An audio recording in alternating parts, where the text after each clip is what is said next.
அனைவருக்கும் வணக்கம். தெய்வீக பலன்கள் சேனல் சார்பாக தங்களை அன்புடன் வரவேற்கிறோம். இன்று நம் காணொளியில் காண விரும்புவது கருவூரார் சித்தர் சிறப்புகளை பற்றி இந்த காணொளியில் பார்க்கலாம். வாருங்கள் காணொளிக்கு செல்லலாம். மறக்காமல் ஒரு சப்ஸ்கிரைப் செய்யவும். தமிழக மண்டலத்தில் கருவூரில் பிறந்தவர்தான் கருவூரார். அதனாலேயே கருவூர் சித்தர் என அழைக்கப்பட்டார்.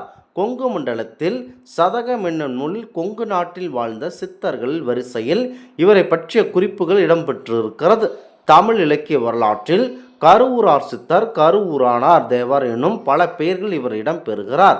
9ஆம் திருமுறையில் உள்ள திருவிசைப்பா பாடல்களையும் சித்தர் பாடல்களையும் ஒப்பவைத்து நோக்கினால் இவரும் ஒருவர் அல்லர். அடுத்ததாக வெவ்வேறானவர் என்பதையும் அறியலாம்.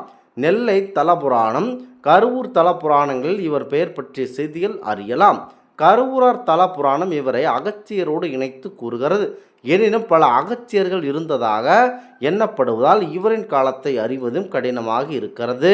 செம்பு பித்தளை உலோகங்களை கொண்டு தொழில் செய்யும் குலத்தை சேர்ந்தவர் என்றும் இவரது பெற்றோர் ஊர் ஊராக சென்று கோவில்களில் பஞ்சலோக சிலைகள் அமைக்கும் தொழிலினை மேற்கொண்டவர் என்றும் தெரிகிறது. அகத்தியர் தமது 12,000 எனும் பெருநூல் காலில் என்ற நூலில் குறிப்பிட்டிருக்கிறார்.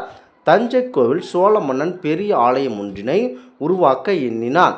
பல அழகிய வேட்பாடுகளை கொண்ட சிலைகள், தூண்கள் உருவாக்கிய சிற்பிகளால் சிவலிங்கத்தை உருவாக்க முடியாமல் போனது.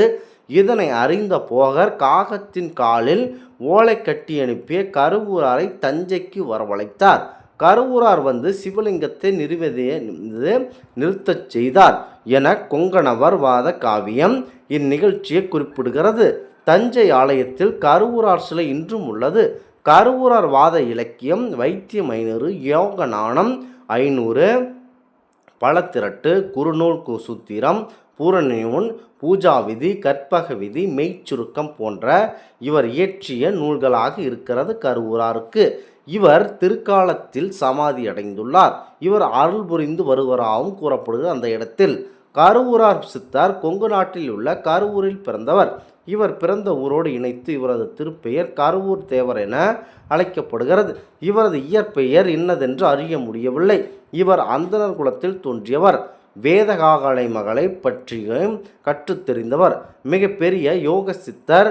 போக முனிவரிடம் உபதேசம் பெற்று ஞான நூல்கள் பலவற்றையும் ஆராய்ந்து சிவயோக முதிர்வு பெற்று காயகல்பம் உண்டானவர். சித்திகள் பல வகையும் கைப்பற்றவர் கருவூரார். அடுத்ததாக உலக வாழ்வில் புளியும் வளமும் ஓடும் போல ஒட்டியும் ஒட்டாமலும் விளங்கியவர். இவர் செய்த அற்புதங்கள் பலவாக இருக்கிறது. இவரது செயல்கள் இவரை பித்தர் என்றும் கருதும்படி செய்கிறது.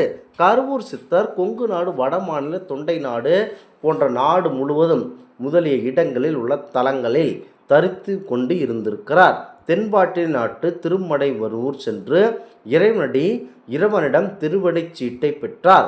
இவர் திருநெல்வேலி அடைந்து நெல்லையப்பர் சன்னதியில் நின்று நெல்லையப்பா என்றழைக்க அப்பொழுது பெருமான் இவரது பெருமையை பலருக்கும் அறியும்படி பொருட்வளாக இருக்க, இங்கு கடவுள் இல்லையெனும் எவர் இவர் சினந்து கூற அவ்வாலயம் பாழாகி என்றும், பின்னர் அவ்வூர் மக்கள் நெல்லையப்பரை வேண்ட அப்பெருமான் கருவூர் தேவரை நெல்லையம்பதிக்கு அழைத்து வந்து காட்சியளிக்க மீண்டும் அந்த ஆலயத்தை செழித்து என்று கூறுவார்கள்.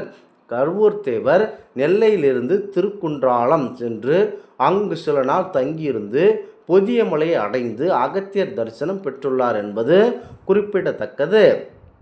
தஞ்சையில் முதலாவது ராஜராஜ சோழன் கிபு 985, 1017, 20ஆம் ஆண்டு ஆட்சி காலத்தில் கட்டடத்தை தொடங்கினார். ராஜசேஸ்தரத்து பெருவுடையாருக்கு அஷ்டபந்தன மருந்து சாத்தினார்கள். அம்மருந்து பல முறை சாத்தியும் இருக்காமல் இலகி கொண்டிருந்தது. அது கண்ட அரசன் வருந்தி இருந்தான்.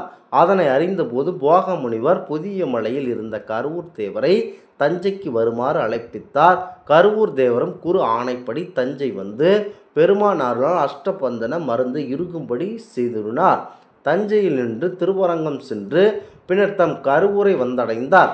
கருவூரில் உள்ள வதிக்க பிரமணர் பலர் கருவூர் தேவரை வைதிக ஒழுக்கம் தவறியவர் என்றும் வாம பூஜைக்காரர் என்றும் பழிச்சொல்லாற்றி தொல்லைகள் பல தந்தனர்.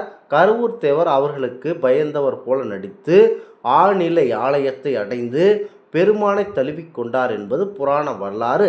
கருவூர் தேவர் தேவரின் திருவுச்சிறுவை கருவூர பசும்பதி ஆவார். கோயிலிலும் தஞ்சை பெரிய கோவிலிலும் விளங்குகிறது. இவர் கோவில் திருக்களத்தை ஆதிசேஸ்வரம், திருக்கிளிக்கோட்டூர், மணியம்பாளையம், திருமுத்தலை, திருத்தோக்கிய சுந்தரம், கங்கை கொண்ட சோழபுரம், திருப்புவனம், திருச்சாட்டிக்குடி, தஞ்சை திருவிடைமருதூர் என 10 சிவதலங்களுக்கு ஒவ்வொரு பதிகங்கள் வீதம் படித்து திருவிசைப்பாடி திருப்பதிகங்கள் பாடியுள்ளார். அடுத்ததாக கருவூர் தேவர் அருளிய திருவிசைப்பா மூலமாய் முடிவாய் முடிவிலா முதலாய் முகத்தலை அகத்தமர்ந்து இனிய பாலுமாய் அமுதாய் பன்னக ஆபரணம் பனிமலர் திருவடி இனிமேல் ஆலயம் பாகினேன் அணைய சொற்கருவூரார் என கருத்து இன்றளவும் இருக்கிறது. கருவூரார் கருவூரை சேர்ந்தவர் என்பதால் கருவூர் என அழைக்கப்படுகிறார். ஒரு நாள் கருவூர் முன் காகம் தன் காலில் கவ்வியிருந்த ஒரு ஓலையை வைத்து ஆச்சரியத்துடன் அதன் ஓலையை வாசித்தார். நீர் உடனே தஞ்சை வந்து சேரும் என்ற வாசகம் இருந்தது. அந்த ஓலை தன் குரு போகரிடமிருந்து வந்திருக்கிறது. தஞ்சை ஆண்ட ராஜராஜ சோழ மன்னனுக்கு ஒரு சங்கம் ஏற்பட்டிருந்தது. அதனை போக்கவே அவரை அழைத்திருந்தார்.